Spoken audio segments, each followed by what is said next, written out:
Peggy Welch is with us. Erica? Sorry, I was working. Hi, guys. Thank you for being here. We appreciate it. Good afternoon, Erica Reeves, Health Management Associates. Hi, Erica. Jennifer? I'm Jennifer Northcutt. I'm on the DSW board. I am a life coach. Hi, Jennifer. Jeff? Hi, Jeff Brady from Benchmark Human Services. Okay. Evan? Hi, everyone. Evan Reinhardt with the Indiana Association for Home and Hospice Care. Hello. Angie? Hi, I'm Angie Beresny. I'm the administrative specialist for the Bowen Center. All right. Katie? Katie Stafford Cunningham with NRF. Becky? Hi, I'm Becky Bustani. I am a policy analyst for the Bowen Center. Okay. Emily? Hello, I'm Emily Cook. I'm a health program development manager with the Division of Aging. Okay. Sean? Sean Fulton, the Self Advocates of Indiana. Jordan? Good morning, Jordan Stover from the Department of Health. Hi. I have an icon, the Solutions Center. To who's on the call with that?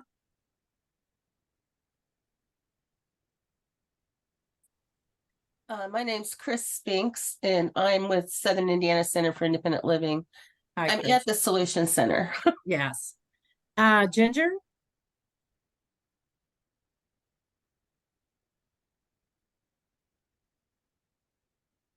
Ginger may be having some issues. We have Ginger here with our, here she is. Okay, I'm with LEL, a DSP for an individual and his advocate and legal guardian. Right, and on our DSW advisory board. And then I see I have an icon for an iPhone. I don't see a number. Can have someone joining in via phone?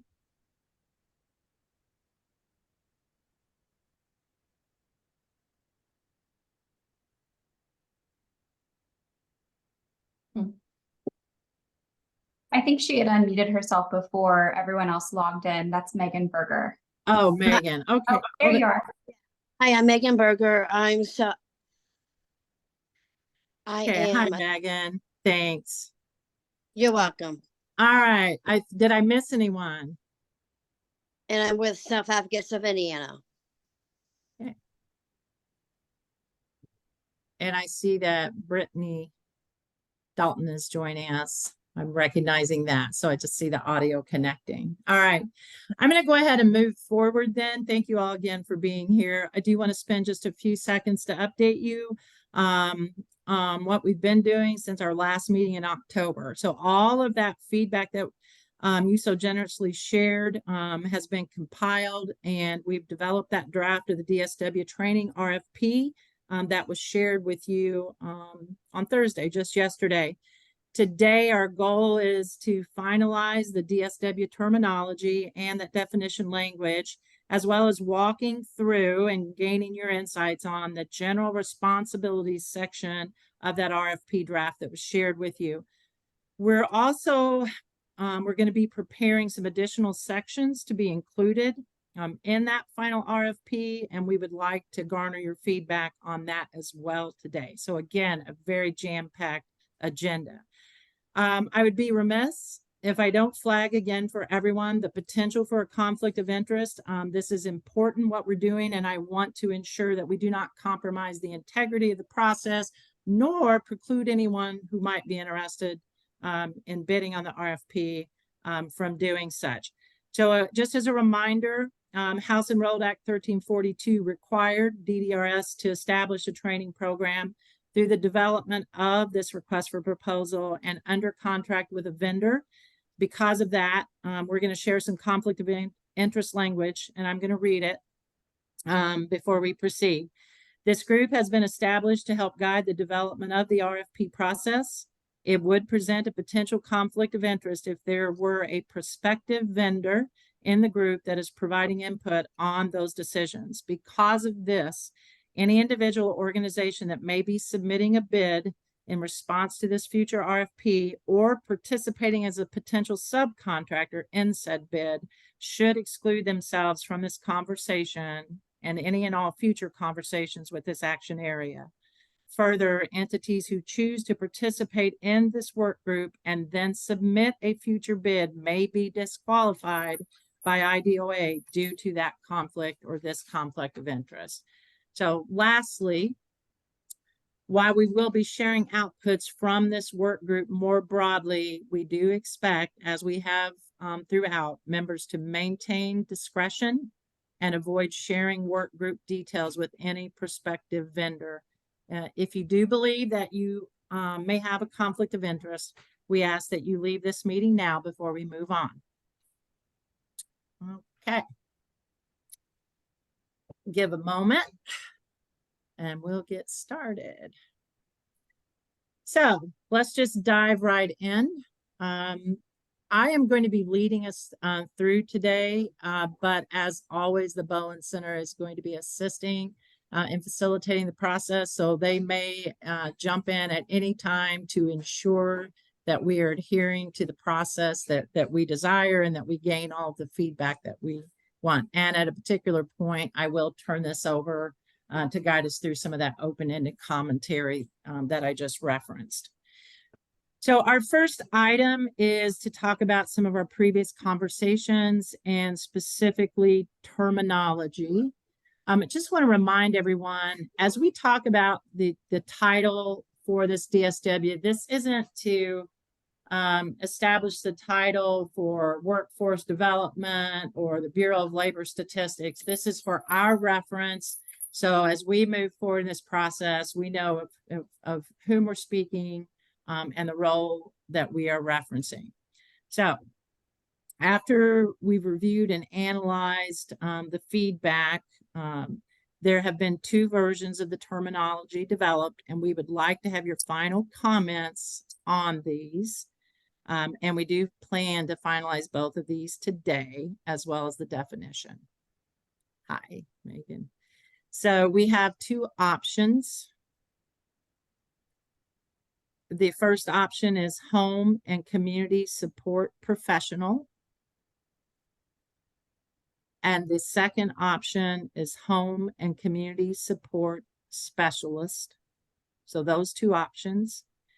So we would like for you at this time to take a moment and using the chat, I think Courtney, your team's going to help with that. Yeah. Use the chat to provide your feedback and indicate your preference between those 2 options. Thanks, Kelly. We've included the 2 different options as separate messages in the chat. If you can, please indicate either just writing your preference in the chat, or you can use the emojis within the chat, if you're familiar with that, to thumbs up or like the option that you recommend. Thank you. So I'm going to give it just a few minutes, because if you're like me, sometimes I'll just speak for myself. I can't walk and chew gum at the same time. So I'm not going to talk about the next section. We'll give everyone a few moments. And that will remain in the chat, so individuals can circle back if you want to use the emojis. Courtney, do you have any concern over that? No, and if you have any trouble with that, please feel free to take yourself off mute and indicate your preference, and we'll make sure that's documented that way as well. So Kelly, this is Katie. For the purposes of the discussion and the RFP, the Indiana Home and Community Support Professionals is just essentially a placeholder in the RFP until it gets decided. That's correct. When you say decided, yeah. As we were drafting it, we used the previous term, if that's what your question is, Katie. Yeah. Yes, that was my question. And then I did just kind of want to weigh in vocally on it. I love the idea of the specialist, but I was thinking, as we've talked about, and I'm going to turn my camera on. Sorry, my internet's not great, so I have to turn it off when I'm not talking. But as we're talking about the professional and the career ladder, and also the training component, I was thinking that a home and community support professional might be a person who walks in, no previous experience, et cetera. But then after they go through training, maybe that second tier of training where we're talking about a potential certificate or something like that, that's where they become a specialist. So I had to vote for one, but I could see it being a two-tier position. So home and community support professional coming in off the street, no experience, specialist being someone who has completed all the appropriate training and then done additional work towards a credential or something like that. Thank you.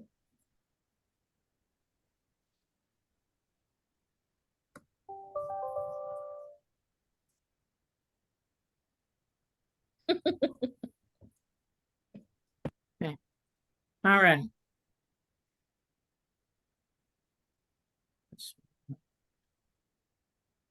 All right, I'm going to go ahead then. It looks like people are beginning to comment on that. Our next item is to talk about the definition then of that DSW role that's associated now with that title that we're, trying to hone in on that nomenclature. So same thing, we've taken the feedback that's been previously provided, and we've developed a working definition for these workers. So that definition as shared with you is, can we put this in the chat, the definition, Courtney?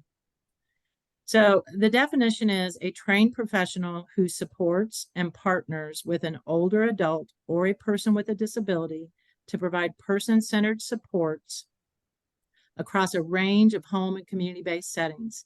These supports may include, but are not limited to, facilitating personal and household daily living activities and accompaniment and the support to achieve the individual's identified goals, such as independence and community integration.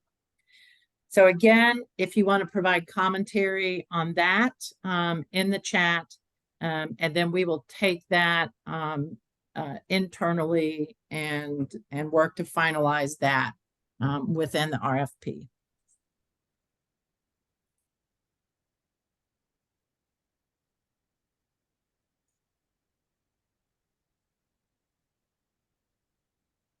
And I'm just going to give a few moments on this. It may be one where people want to go back and comment later as they think about that. Kelly, this is Katie again. Sorry, question. For people who live in group homes, what would their DSPs be called?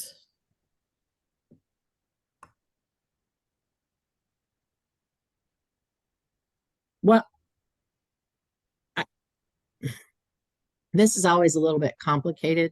They're technically included as a direct service worker, but as far as what title, I think it's one of the things that we talk about. An employer can choose to title the role whatever they want, but we are encompassing that direct service worker, in this. So it would be whatever, home and community support professional or home and community support specialist.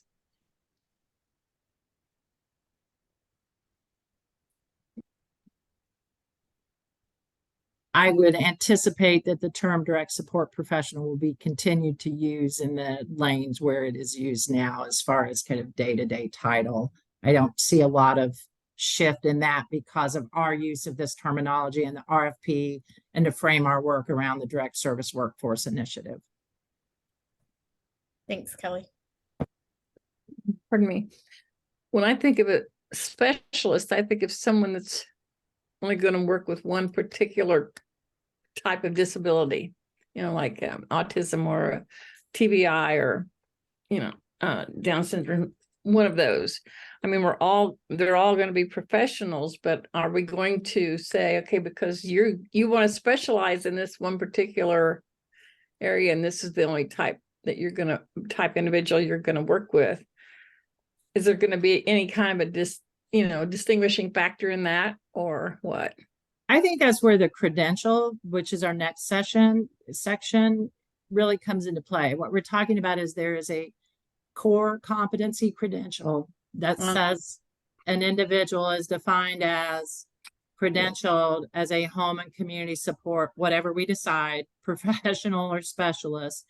And then that now is tied to what we refer to as personal care attendants, DSPs, but so we've identified those components. To your point, and we'll speak to this a little bit later, we can talk about those micro credentials where I might specialize in a particular lane, and that can be indicated as such. But what today we're talking about is this group would have a core competency credential that says, I'm set to go to do these things. Oh, good. Oh, yeah, okay, I got it. Does that Yeah. make sense? Sure does. Mm-hmm. It gets a little confusing. I understand that. So I just wanted to make sure we all have clarity around it. We're not, by naming this, trying to advise employers and individuals, how they refer to their particular team members, employees. So, Kelly, yes. I have a question. Yes. I don't know if you saw when you were asking for people to vote on those two top things, the first two things. Megan just put her thumbs up on her screen, and I was just wanting to let you know that I'm not sure which one she was voting for. Okay. Thanks, Sean. We see that, Megan, did you put your thumbs up also on the home and community support professional? Was that your vote? Yes, Perfect. Okay, thank you. you're welcome. Okay. All right. I am, in the essence of time, going to continue to move forward and really get to the bulk of our conversation today and the focus of our time. We're going to move through a section by section review of the general responsibilities of the RFP. Courtney, would you like for me to share, or are you able to share that? Okay. So we're going to pull that up. Just as a notation, you have received this, and we all hope that you had time to review this. We will be publishing to our FSSA website as well as the IDOA website these excerpts for public review and comment before we finalize this near the end of the year. So this truly is an open-ended discussion. Please feel free to share any thoughts that you might have. So I'm going to try to just kind of roll us through. So if you look at this section and you look at general responsibilities, the deliverables table, this just lays out that we are seeking curriculum development, competency assessments, a customized learning management system with a training registry for credential tracking. And it spells out really the objective and details of that. So if you would take a moment to just once again look at that table and give us any feedback if you feel there's anything inappropriate missing.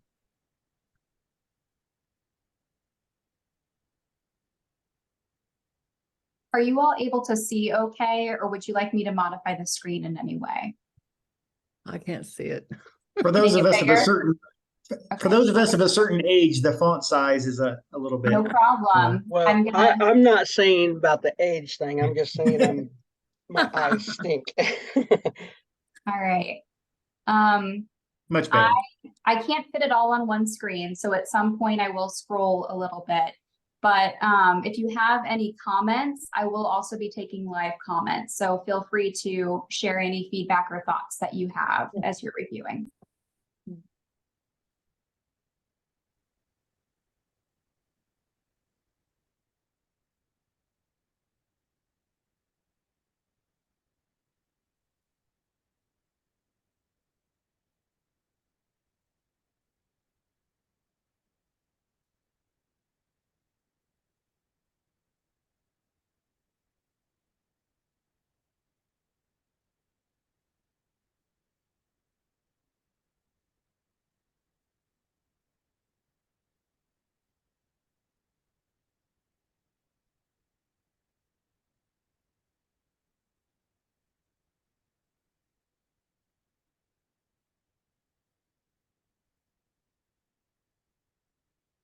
Are we comfortable scrolling a bit more? Because I really want to make sure that we have, have time for our other sections.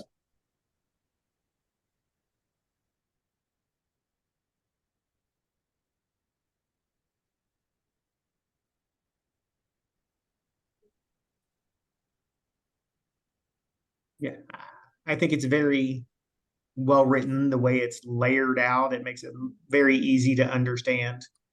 Okay. All right. I re- Again, oh, go ahead, Jeff. Sorry. I like the idea of the add-ons. I'm not sure badges would have been my first choice of words. When I think of badges, my first thought was Cub Scouts or something like that. But I really That's a good point. I really like the idea of some add-on to the curriculum for specific needs-based populations.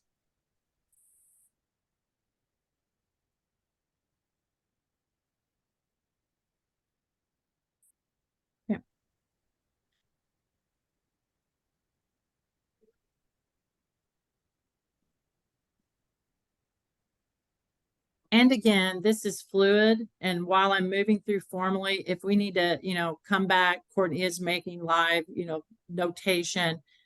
We can do that. I'm going to kind of continue to push us through because I want to make sure we have time to garner feedback on all the sections. So I'm not saying we can't continue to comment, but I'm going to move us or at least allow us to review that next piece under this general responsibilities, which is that curriculum development and maintenance. So if you look at that particular piece of the scope, we're planning to request at least 4 separate curriculum build outs with medication administration being included. It's in the fundamentals, but it's also a separate curriculum. That's in recognition of the fact that right now there is a distinction in the roles of that direct service worker in the IDD lane and age and disabled and TBI lane. So it's in recognition of that while we're working towards streamlining that. Current code does not support that. So that is why it is done in that manner. So there are pieces in the fundamental that will give everyone a basic overview, obviously understanding pieces about med administration and assistance and things to look for, but there would be a separate module for individuals that now are allowed to provide medication administration. And that would be required for them as part of their particular credential. So I wanted to give a little context to that particular piece. I also want to note that on that specificity on the medication administration, that there have been competencies and content provided as basis for the medication administration curriculum. We haven't really talked in great length with this working or action group about that. We would seek your input today. If you had an opportunity in the appendix table 5, and that was page 12 of the RFP that you received, there you'll find a table. And there's content that was taken directly from the Indiana Core A and Core B training curriculum. That could be some of the potential content. We're not saying it's all inclusive. We're just wanting to give a little guidance for prospective vendors. But if you have any additional recommendations that you would like to see in this med admin curriculum, we would like to offer the opportunity for that input as well.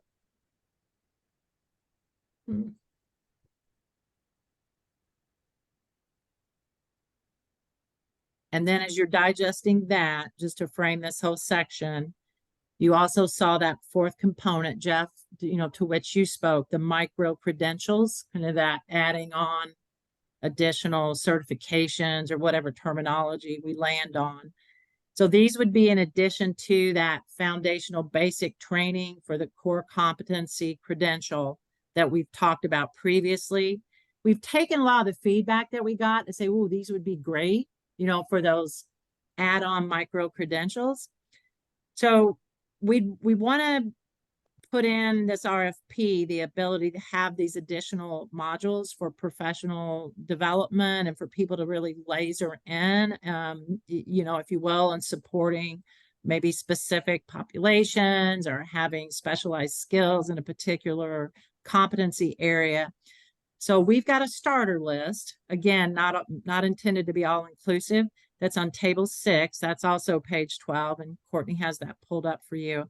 But we'd like to open it up too if you have any additional topics that you feel should be specifically included, or perhaps should we remove from the list that we've already generated. Sean, I see a hand up. Yep, I just have a question. So we all know that DSPs or DSWs don't like to do all the paperwork now. So how much more paperwork is this going to be for them, and how much longer would it take? This should not result in additional paperwork. And honestly, it should streamline and alleviate the barriers to training, because as you well know now, the way our system operates is each time a DSP or DSW joins a new provider, if they move and transition, they have to go through all of the training components again. This would be portable and accessible to all. We've also tried to put some parameters in on hours required for training, so that it's obviously enough that it's quality, but that it's not overly burdensome. So thank you for that question, Sean. That's a good one. You're welcome. I was just thinking about reading this yesterday, and I was thinking of some staff that I've had that don't like to do all the paperwork. And Yeah. so would this also be available just on the computer, or would it have to be paper? Because if it was on the computer, it would It's be all a lot. intended, yeah, it's all intended to be computer or web-based online access for the foundational pieces. Now, the micro credentials, I would also anticipate using that kind of learning management system platform, but it also could be using classroom facilitated training, live training. It's not limited to that. So you will see, if you had a chance to reference the RFP, some of that layer would be, can we work with our local universities, colleges, post-secondary education centers in that aspect, or work with existing platforms. So it's not limited strictly to the LMS platform and that micro credential process.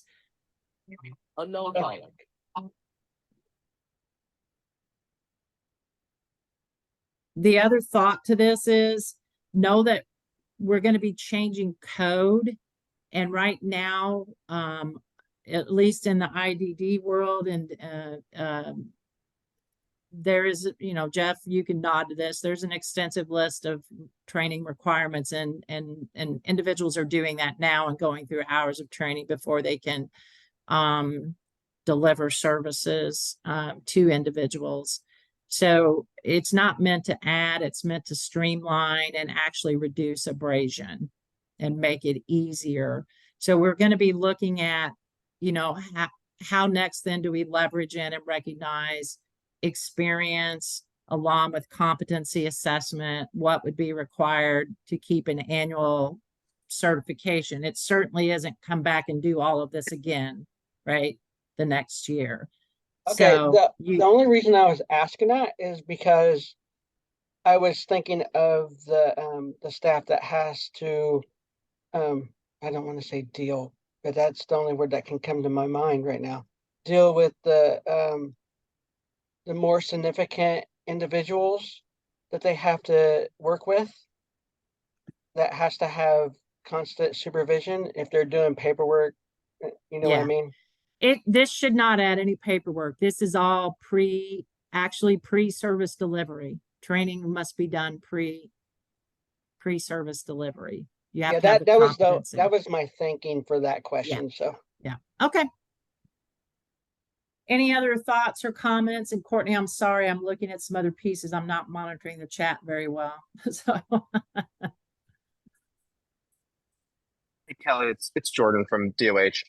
I wondered, and I don't know as much about the DSP side, obviously, as you guys do, but Right. So our like home health aides, for instance, aren't permitted to administer medication. They can like open a bottle, they can Right. do that type of stuff, but they can't actually do administration. Right. And same kind of thing that then you get, a whole different set of regulations regarding controlled substances. To the Right. extent that these positions are they going to actually be administering drugs? I mean, is this going to be something where I'm just thinking in the home environment, right? How do you comply with kind of those normal things that normally come along with the Well, administration of like controlled substances or things like that? yeah. Well, Jordan, currently, in the waivers that are administered through the Division of Disability and Rehabilitative Services and BEADS, DSPs are allowed to administer medication and provide some other health-related services, and they've been doing that for decades. And that is through nurse-led med administration training, verified competency, and then required person-specific training as well, and documented. To your point, and that's why there's this separate kind of module. It's not a part of the whole credential at this point. PCAs through the age and disabled waiver and TBI waiver are not allowed to do that. And as you referenced, the home health aid. So our hope is right now that core competency, the foundation and fundamental, gives enough information so an individual going into the home, while they may not be allowed to administer meds, they're aware of what to look for. Is this person taking their medication correctly? Am I seeing symptoms or signs that indicate distress in this particular area?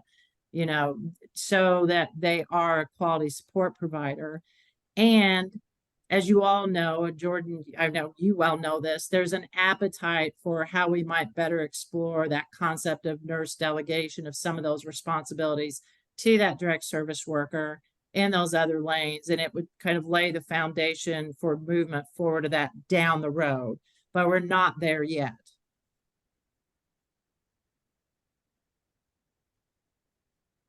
Okay, that makes sense. I just wanted to flesh that out a bit. Yeah.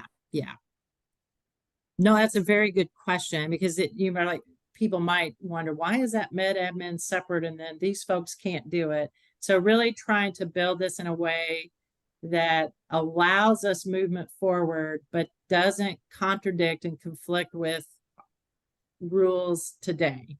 And so that's why it's laid out in this particular manner.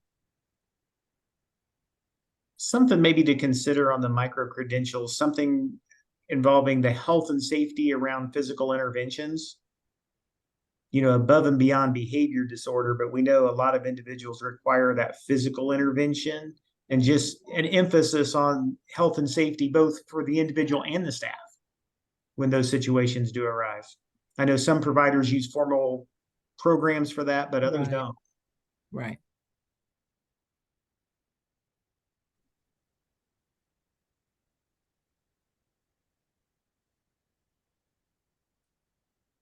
Okay. Are we allowed to add anything to this? Yes, you can. What is your suggestion? I was looking at the credentials and I think we should probably add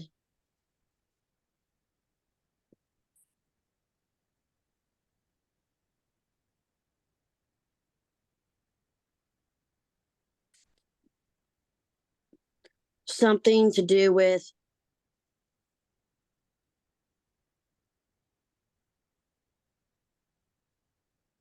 people who have different abilities somewhere in the credentials. So a micro credential, Megan, that would be kind of an advanced skill set of recognizing and working with differing abilities and strengths. Is that the point? Am I missing it? You got that. Okay. Thank you, Megan. You're welcome. At least somewhere along the line of that. Thank you. I just wanted to make sure I captured that appropriately, so I appreciate your patience with me. You're welcome. Okay. Again, I'm not shutting down commentary, so feel free to raise your hand as we move forward, or if you want to add anything in the chat. But so that we get through all the areas and have an opportunity to frame it appropriately, I'm going to move on. Courtney, are you ready for that next step? Okay. So let's talk a little bit now about the actual core competencies. So we're going to look at this piece. Again, this is exactly what was shared with you yesterday. So it indicates that the curricula should be based on these core competencies and content areas that were recommended by the action group. So this came from the action group. There is an appendix in table 3, and that's on page 9 of the RFP, that shows the content areas that were recommended for the foundational curriculum. And on page 11, there's a table 4 that contains the fundamentals that were recommended as well. We'd like, again, if you have any feedback on how these content areas fit into the 2 main curricula. And I want to clarify, when we say foundational and fundamentals, that's all a part of this core competency credential. We're just delineating, there's some foundational things, and then that next fundamental level allows us right now, you'll see we've carved out that med admin. Again, Jordan, to your point, for those direct service workers that do provide that it's a part of their core competency credential. So.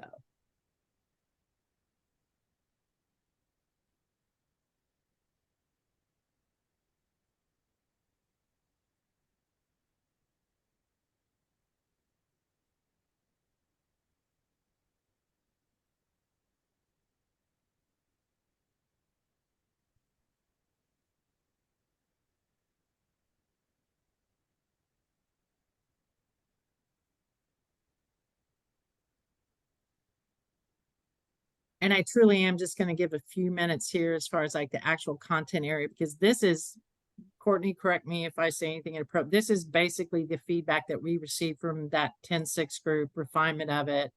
You should not see any significant differentiation from what we've previously kind of discussed and garnered from this group. Would that be an accurate statement, Courtney?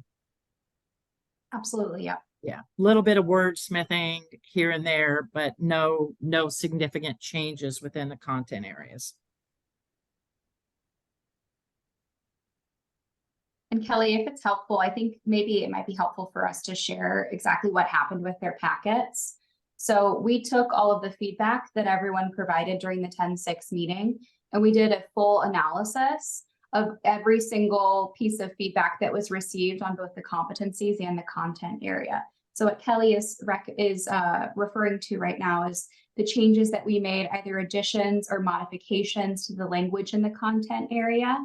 If there was consensus or a lot of feedback received on any certain item, it was included.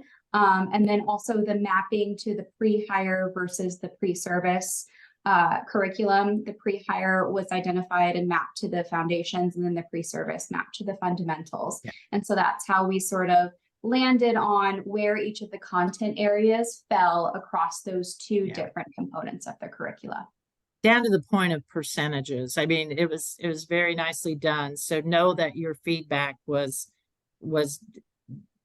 highly influential in the development of this. And I really appreciated the evaluation and assessment of that information. Sean? Kelly, am I missing it? Is my eyes playing tricks on me? Is there not anything on here about community employment? I was just going to say that. There is not a piece on, I don't think there's a specific mention of community employment, but it is in that, yeah, it's really just kind of community living skills and supports. What I would anticipate is that I will say from your comment, that should be one of those micro-credential considerations. But we do want to make sure that community living skills and supports encompasses the concept of supporting individuals, in a career path and employment. It just won't be a specific area, because not everyone is going to be lasered in on that particular piece of service provision. Right, But- and I think we should say that somewhere because I not like every that. s- Thank you. Not every staff will be able to read between the lines. But every staff should understand, as you said, that we would be supporting people in those home and community settings that either are working, desire to work. And so there needs to be that framework. Thank you for that catch, Sean. You're welcome. That's one of those that it's so fundamental to me that I forget to like call it out. So thank you.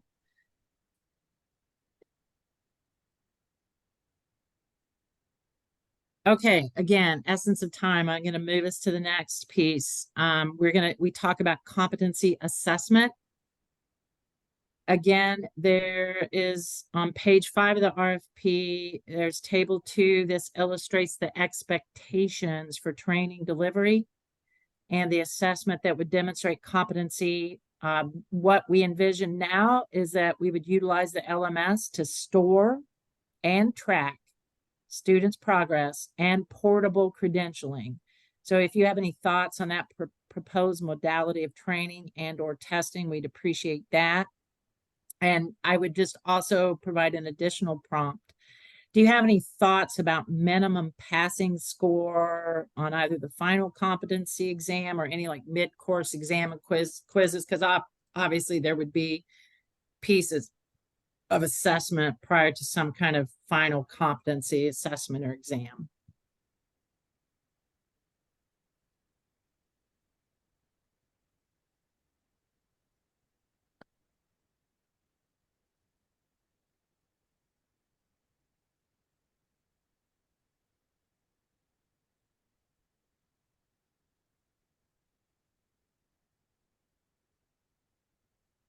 I do want to note here, if I may, you see in that second paragraph, it talks about, in addition to the web-based testing, the contractor shall prepare a competency checklist to support in-person skills demonstration performed by providers or consumer employers.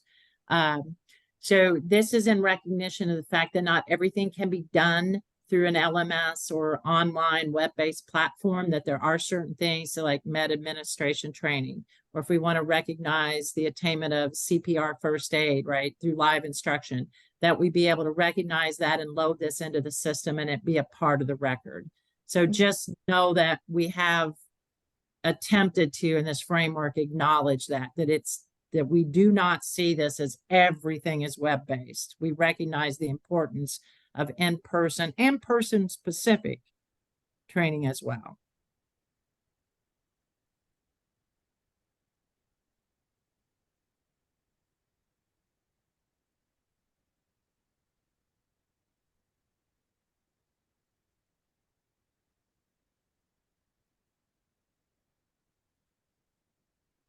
Okay, I'm really going to be a warden. I'm going to move us forward. Again, remember you have the chat.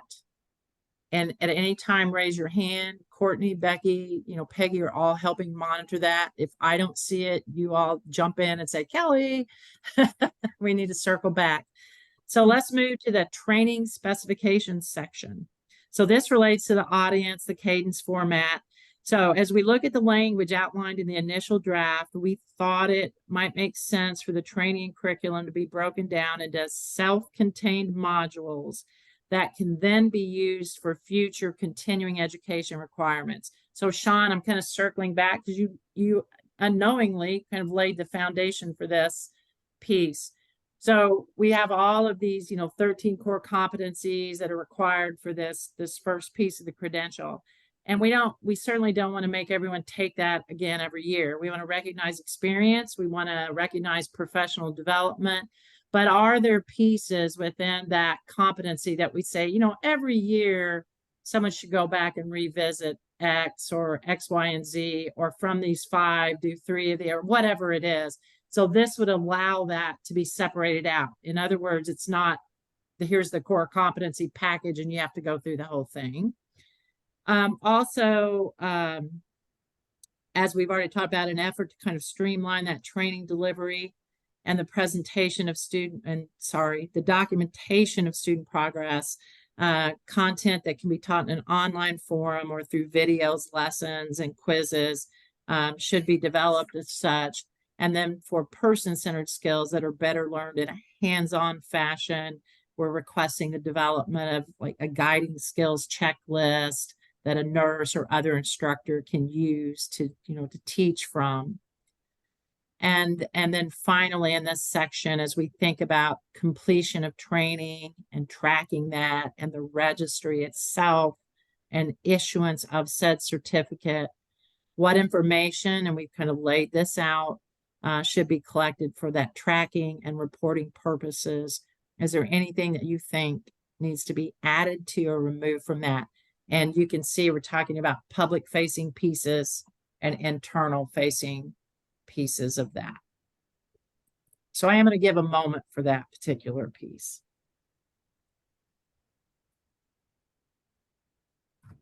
Kelly, this is Katie. Is the intent on that publicly accessible learner field section that the provider would go in and pull that information on the completion of these trainings?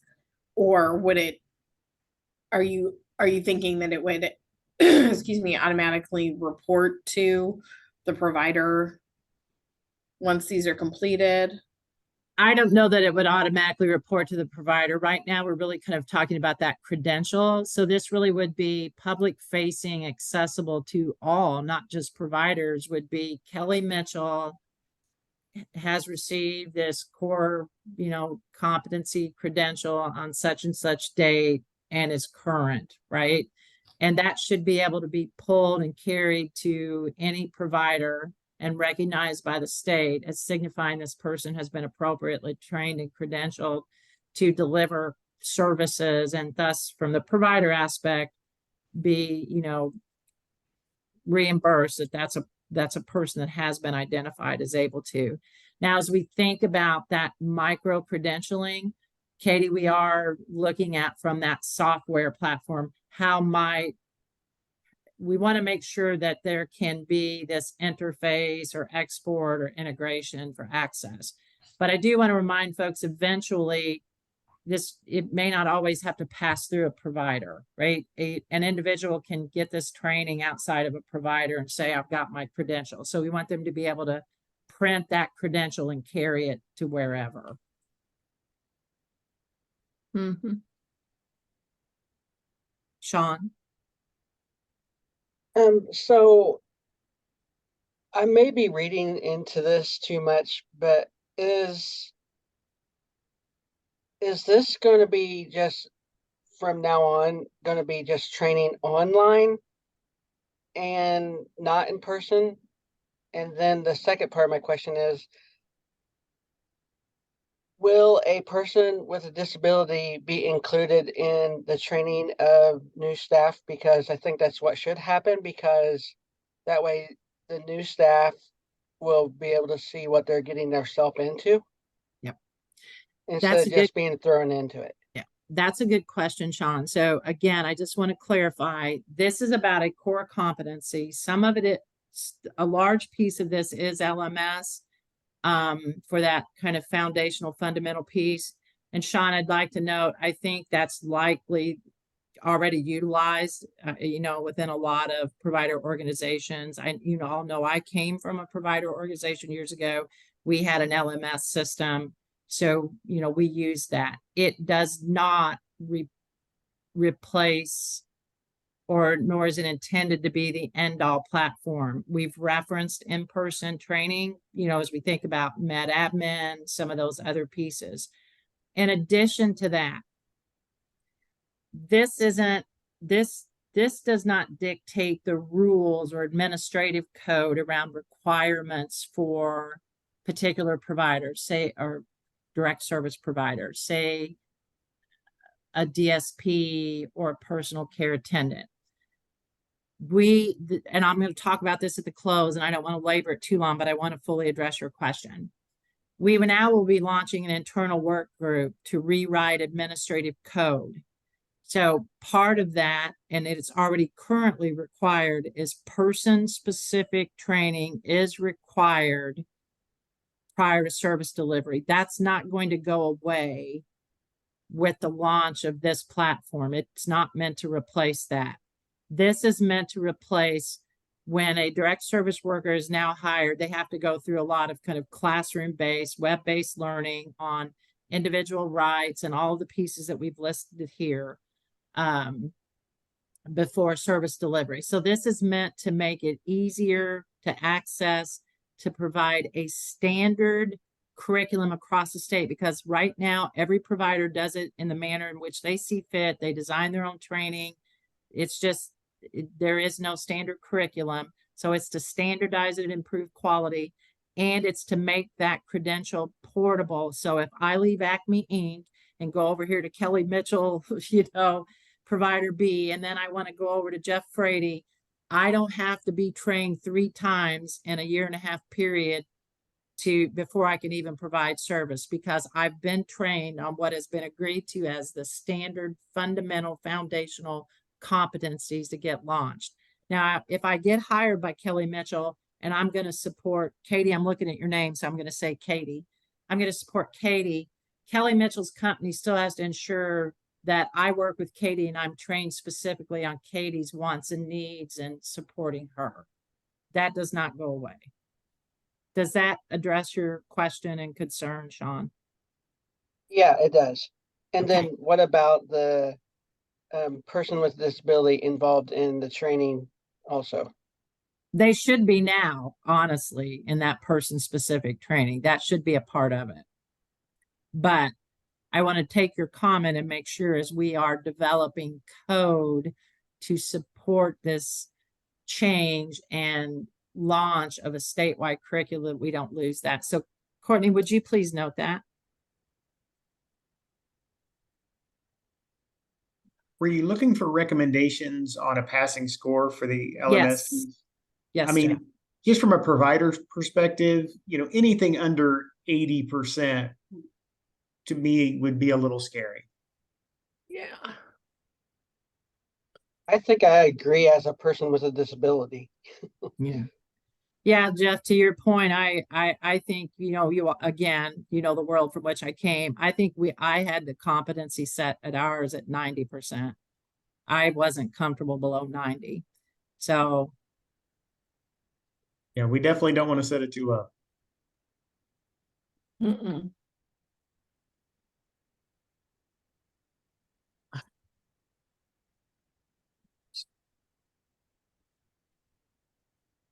and it may very well be, as you think about modules, and I'm gonna, Jeff, you've really made me think. There's kind of a 2-prong to that, like competency 80%, but are there particular components where if you don't get this, it doesn't Yes. matter? So I Right. think we need to think about that too. And that would be once we'd evaluate, right, what's been put forth, but that we do need to give some consideration. Are there components of that if you don't pass this particular competency or subset of that competency, it's a no-go, regardless, right? Right. Yeah, if you're not able to do the LMS piece at least 80%, you don't even get to move on to the potential demonstration piece of that. Yeah. So I think that's a good takeaway. Thank you. That was good commentary.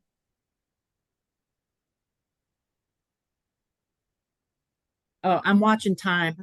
We're running out of it.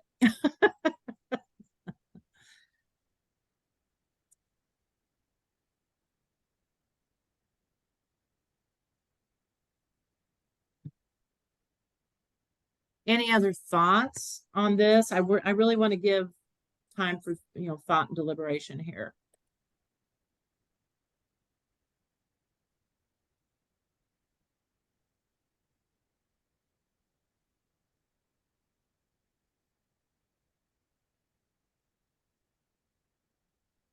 So I think we've got are we at about a half an hour before we have to wrap? Trying to look at my. Yeah, okay. I think we're good. And it may allow us even some time to circle back if need be. All right. Again, we're moving forward, but we can always come back. And please feel free to add anything in the chats or raise your hands. I want to allow some time to talk about future RFP build out. Are we ready for that section, Courtney? Dr. Yeah, sure. Fisher and Okay. And I really do, and Bowen team, correct me, I was really gonna let Becky lead us through this a bit. I think Um, Beth's having some internet issues today, so I'm Okay, happy well, to are you lead happy us. to do that, Courtney? So Yes, this is I'm going to be a happy little more open-ended, and I really want to allow full opportunity for commentary there. So Courtney, I'm going to let you lead us through this part of the discussion. Sure. And I will give an open-ended invitation though for Becky to chime in if you are available and have any additional commentary to add. So as Kelly suggested, the first half of this meeting was dedicated to reviewing the language that has at least been fully drafted around the general responsibilities for the training vendor and the overall training. This next section, as Kelly suggested, is more open-ended. It's for the future RFP build out. At this juncture, the state doesn't have any language currently prepared, but we're hoping to get just some initial thoughts and reactions on a few different sections. I will just share quickly as an overview all of the different sections that we're hoping to walk through briefly today before we go back and hold a couple of minutes for each of those. So first, we are going to be talking through the contractor or bidder eligibility or qualifications. After that, we'll talk through key performance measures and contractor performance. And then we'll end with customer service and support and marketing considerations for the vendor. So with each of these four sections, I'll share a little bit of an overview of what we've seen in our review of other state RFPs as it relates to this section and talk through some of the specific parameters that might sort of serve as question prompts or give you an idea of any initial feedback, thoughts, or direction that you would like to suggest to the state as they think through building out this language for the full RFP build out. So this first section is contractor or bidder eligibility or qualifications. And so what this section is dedicated to is outlining what specific qualifications or parameters should be in place for individuals or organizations that are submitting a response to the RFP. So there are four kind of categories that we've identified, that Becky has identified in her research of all of the different RFPs. The first is experience. And so here our question is, what type of experience might be important? What is the minimum number of years? So we've seen some states that specifically outline, hey, the bidder has to have this many years of experience. And then the second section is expertise. So what would that experience be in? Would it be in experience in education or instructional design? Would it be experience in working with individuals with disabilities or individuals with conditions of aging? The third category here is staffing. Are there any staffing requirements for that contractor that the state should specify in the RFP? And that can be in terms of the key personnel that are assigned to the project or the specific consultants that are supporting the project and the expertise that they might have. And then the final is there are some examples of RFPs that have requested that the vendor submit and include references. So examples of previous work that had been done or resumes or credentials of the staff that would be involved in this. So with that, I'll kind of take a pause here and see if there's any general reactions to what might be important for the state to include for eligibility or qualifications of those organizations that are submitting a response to the RFP for that build out.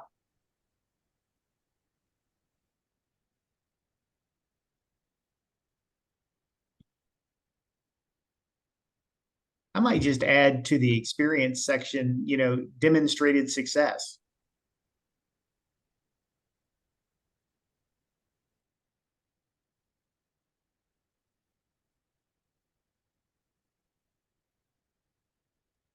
Thank you, Jeff. I think the reference component is really important.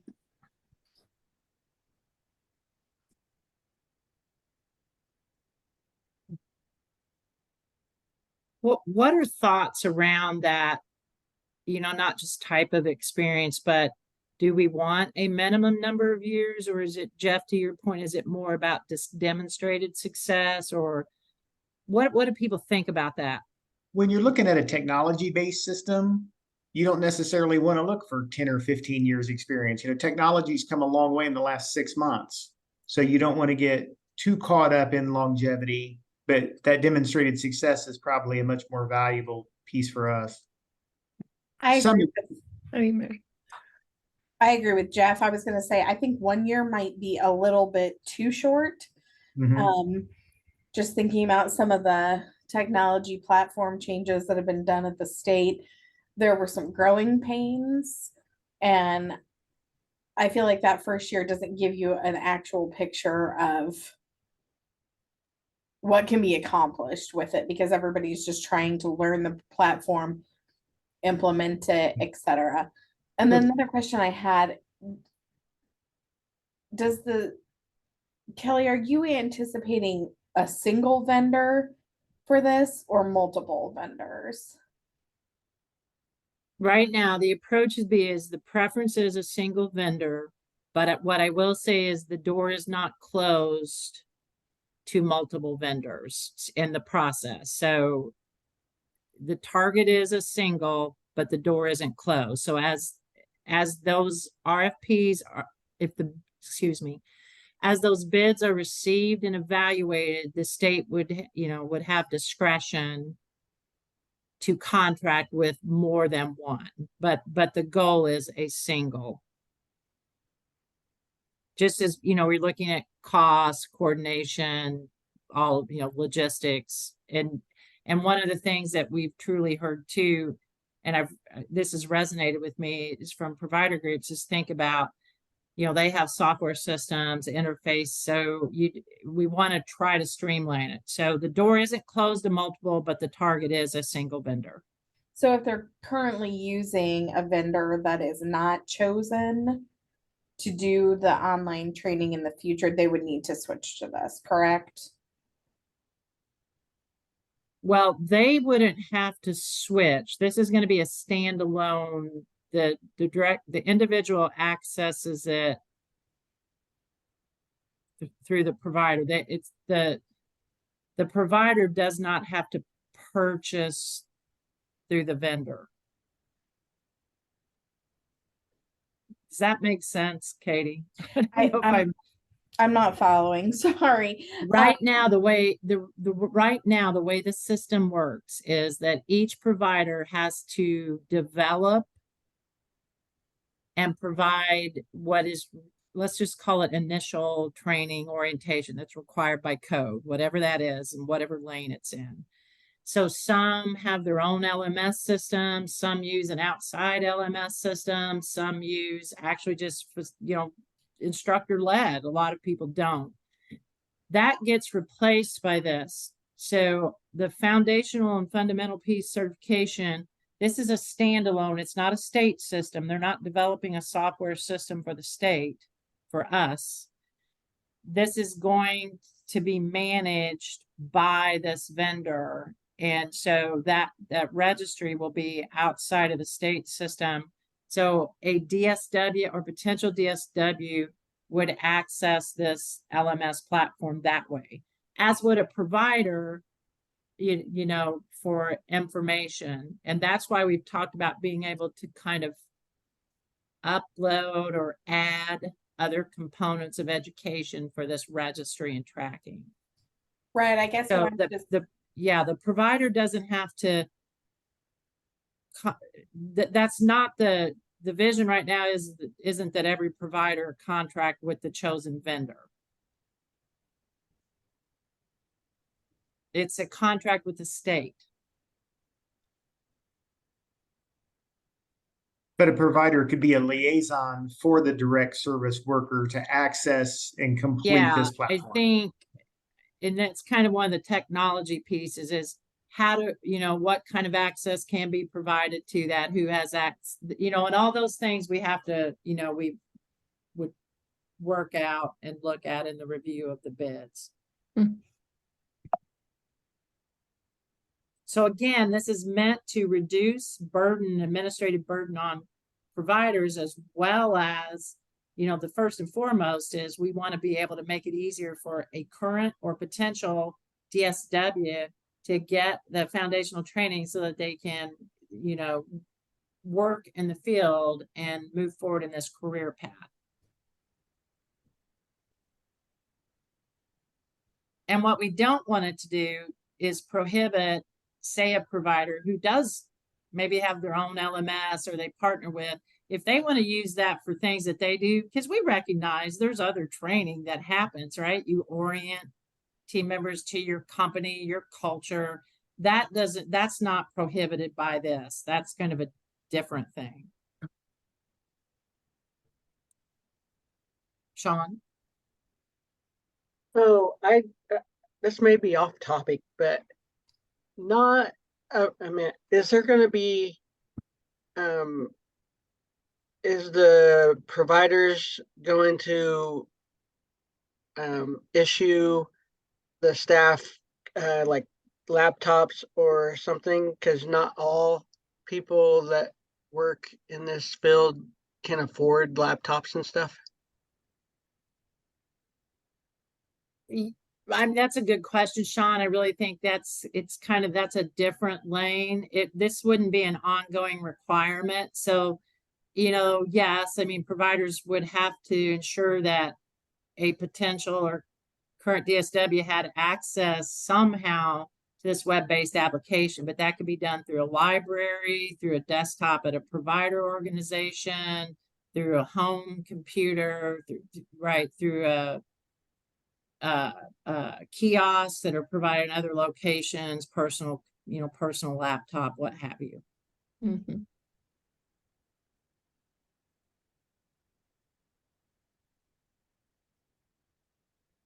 Are there any other thoughts on the contractor bidder eligibility or qualifications? And if not, we'll move on to the second section of this.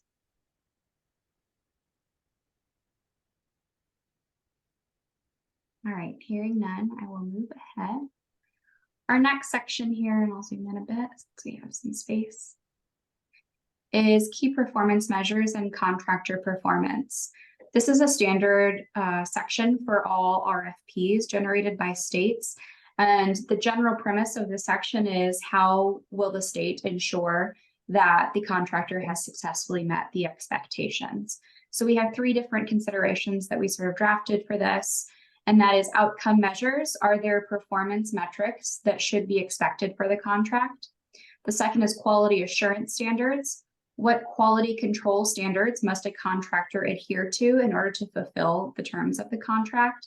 So some examples that we have in this category are open communication and collaboration with the state as the funder, detailing the staff expectations underneath the contract, and also having performance measures that the contractor develops outside of what is state generated. And then the final section here is corrective actions and payment withholds. So the question here is what actions, if any, should be taken if a contractor does not meet quality assurance standards or outcome measures? One example that we have here is withholding payment if certain performance measures are not met. So are there any general thoughts? Maybe we spend a little bit of time on this first bullet for outcome measures and any performance metrics that should be placed upon the vendor.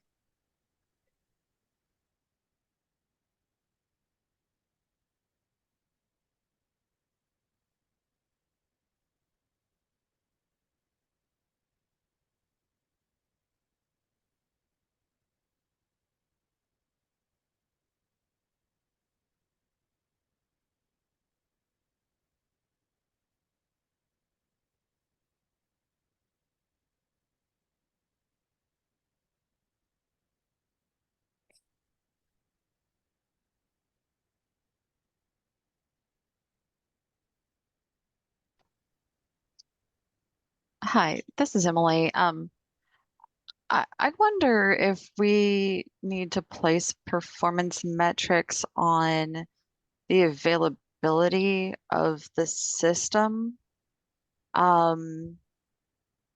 Just because I know at times technical issues can happen, but also I would hate for there to be, system outages preventing people from accessing content that they need in order to, you know, gain employment. That's just one thought I have on this. That's great. Thank you, Emily.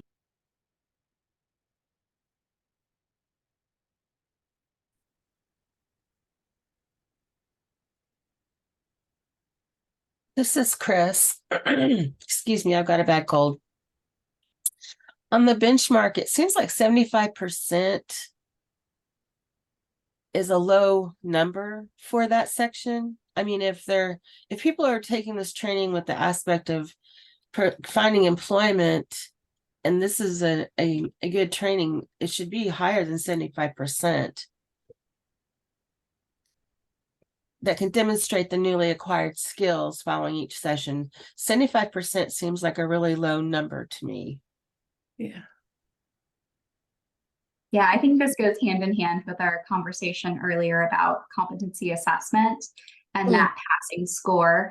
So this was just drafted based on a different state's example and what they had implemented. But I think it would make sense here for that to that whatever is decided on the passing score to also cut across here.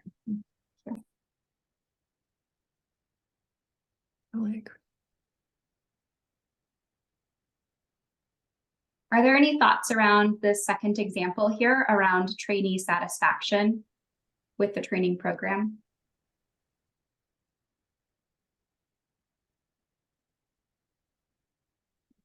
This is Chris. I think that looks good because you need to have that feedback from the people who are actually receiving the training to know if it's being effective. Yeah, we got to make sure it's user friendly. Because the last thing we want to do is deter anybody from getting it.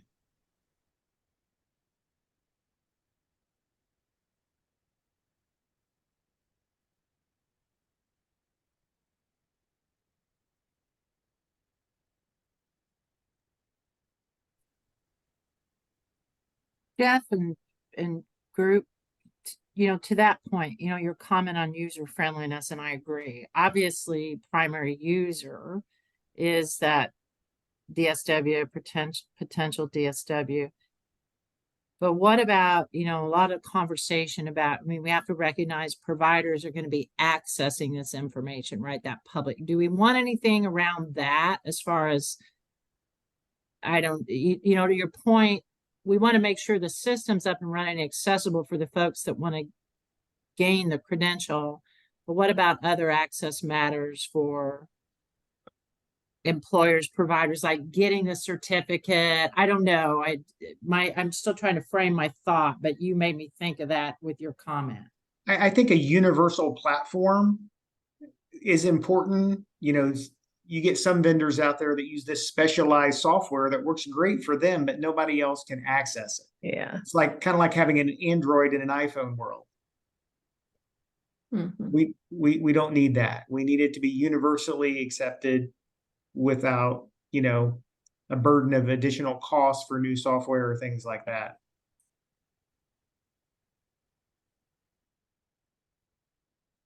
Thanks, all. This has been really helpful. Are there any thoughts around these bottom two bullets? Quality assurance standards, communication, or corrective actions and payment withholds?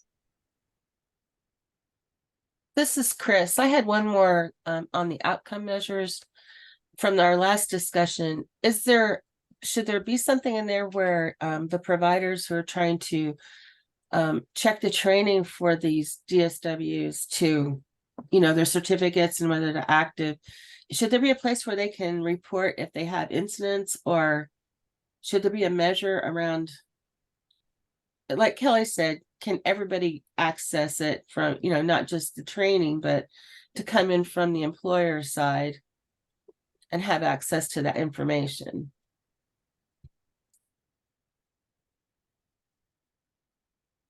Yeah, Chris, maybe, and Courtney, that may be a good leading, because one of the other pieces we're going to talk about is that customer services and support. But as we think about outcomes, perhaps we could tie kind of a standard outcome measurement around it, you know, if there are that complaint around that particular matter, I don't know, or satisfaction with, I hate to come at it from a negative, but likely what you're going to see is number of complaints or, you know, incidents from providers or individuals not being able to access. So just a thought, Chris, kind of layer on your comment.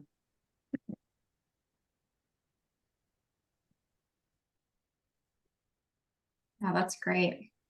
Is there any additional discussion on the performance measures, contractor performance? If not, we will take that segue. Thank you, Chris. And the next section is around customer service and support. And so here we've drafted up just a couple of prompt questions around what the role of the vendor or contractor might be in this space. So the first is, how frequently would you expect the contractor to review and or update the curriculum? Biannually, annually, upon state request, etc. Our next prompt is, what support will providers who deliver this training need? Examples may include getting a role set up in the system, or the contractor providing and producing materials specific for trainers or supporting trainers who might be delivering that classroom style training. And then our final prompt here is, what sort of help desk would be needed to help providers and learners troubleshoot technical issues with their accounts or accessing the training?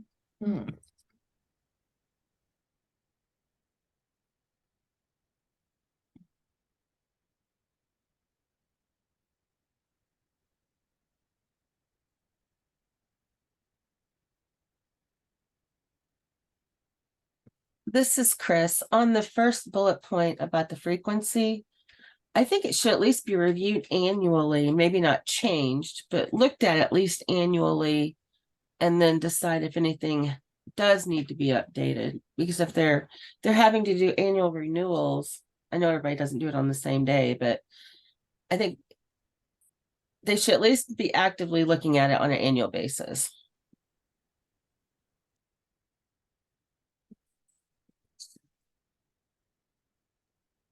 All right, I see Jeff echoes your comments in the chat. Megan, I see your comment that says 2 and 3. Would you mind describing what you mean by that?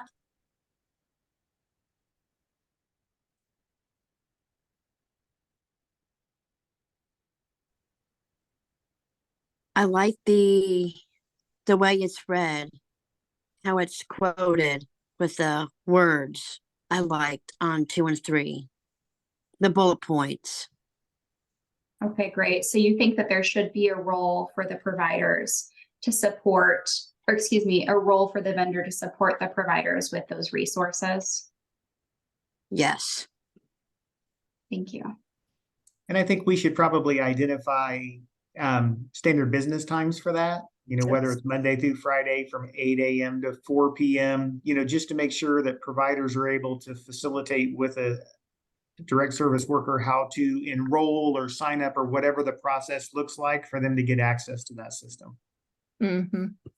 I was also going to say, from a help desk perspective, having extended hours, maybe, you know, a short block of time on a Saturday morning or something, knowing that our services are 24 hours and on weekends, if the help desk is only available from 8 to 4 Monday through Friday, what happens to the DSP who's working on something on a Saturday?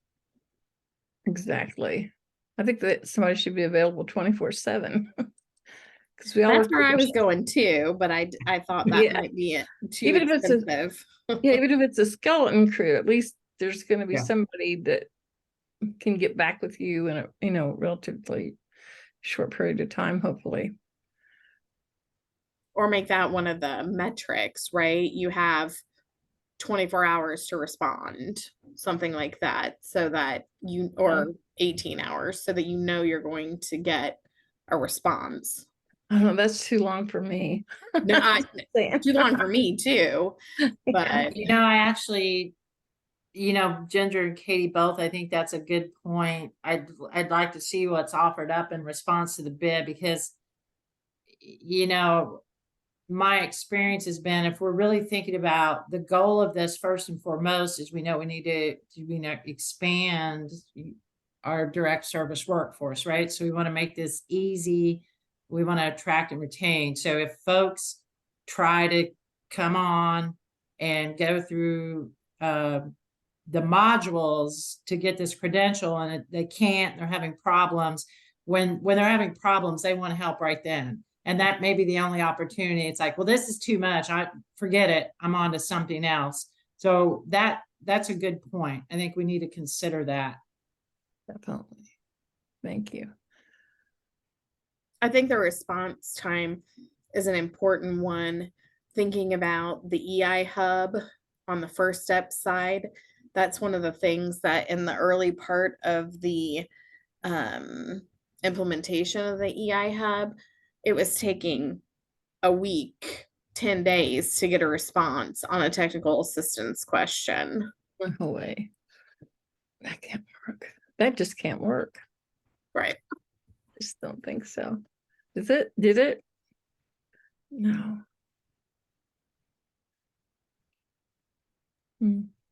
All right, I know we have just a little bit. I of say we have a time. little bit of time left. Courtney, you and I have the same mindset. So we have one more area and then we'll try to wrap. Sounds good. I'll be very quick with this. Okay. So for marketing, the thought here is what should or could the role for a vendor or contractor be to make individuals aware of this training? So we have two sort of prompts here. The first is how might an LMS contractor contribute to awareness of the training program? And then what strategies or resources should the contractor provide to promote this training? Welcome any thoughts or feedback on that.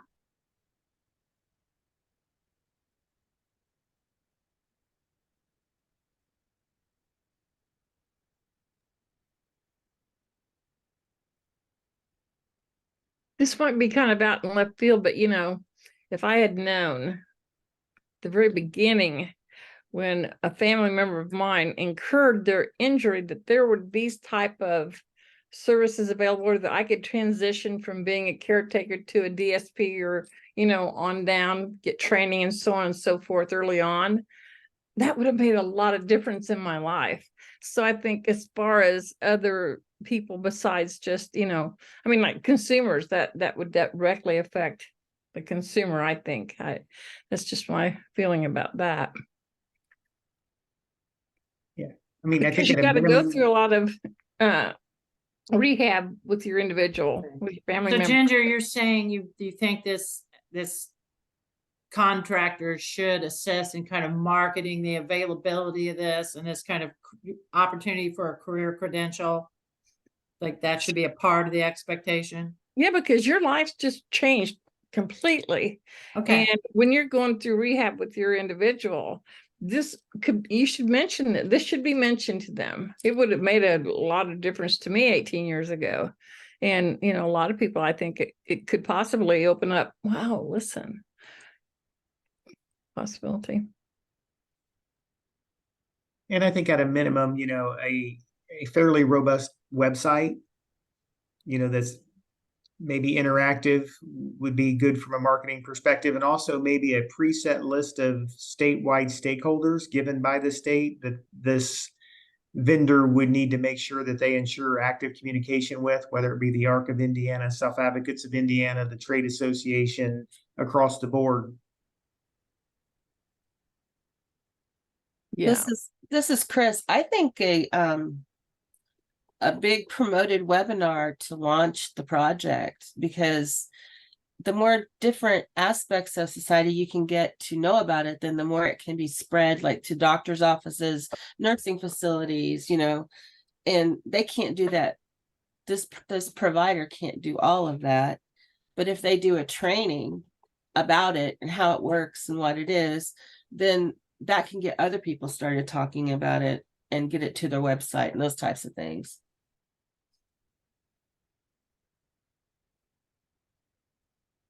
Well, also over the years, every time I've taken Nick to like Voc Rehab or any other kind of service provider, they have bulletin boards and they'll have little, or they'll give you in a packet, information about this service or that service. So, that's another way to reach individuals of whether it's, you know, family members, personal consumers, you know, or even other providers and so forth. So that's available there too. Just so I don't know. And this day and age, social media platforms are huge. Mm-hmm. You know, and reaching a large target audience. And it may be nice for, you know, an expectation, maybe if this vendor could promote a annual summit for training, for direct care service training. You know, just the importance of it and the benefits of it. And Yes. Okay, in recognition of time, we're really having good conversation, but I know folks have other commitments. So I want to thank everyone. This has been such a wonderful and robust conversation. Just kind of close up where we're at. This is really going to conclude this working group's participation in the RFP process at this time. So everything's going to move internally as we move toward the release of that RFP. And that really is to maintain the integrity. So we're basically radio silent for the most part. Beyond this point, obviously, there will be information, as we referenced earlier, published on the web page, these excerpts around the scope of work, and people will be advised when that RFP is launched. But once it's launched and until the evaluation is complete and the awards are announced, we really won't revisit this particular aspect, just to, again, ensure the integrity. Now, what we will be doing is internally, we're going to launch this working group on looking at code and what work needs to be done there. And we may engage, you know, additional stakeholder feedback on that. And then in January, we'll bring the entire action group kind of back together to move into our next phases under this plan, which you'll recall, we still want to think about that career ladder piece. This is the foundational, and we've touched on those lattices or the micro credentials, but what about the ladder piece, that professional growth and development and movement into possibly other opportunities, management, those types of things. So we will come back together, and you may get a brief communique that says all is good. We've finalized the RFP. We're getting ready to launch, but there really will not be any additional conversation around that. So thank you all. It's been quite obvious your commitment to and research and dedication to this project. This is my first experience leading an RFP, and I am just well pleased with where we're at. I think we have a great, you know, draft right now, and what you've provided to us today will guide us as we put the finishing touches on it in anticipation of the release. So, any questions? No, thank you. All right. I hope everyone has a wonderful Thanksgiving and a fantastic holiday season. Me too. Thank you for Bye. being a Thank part of you. this. Thank you, everyone. Thank you.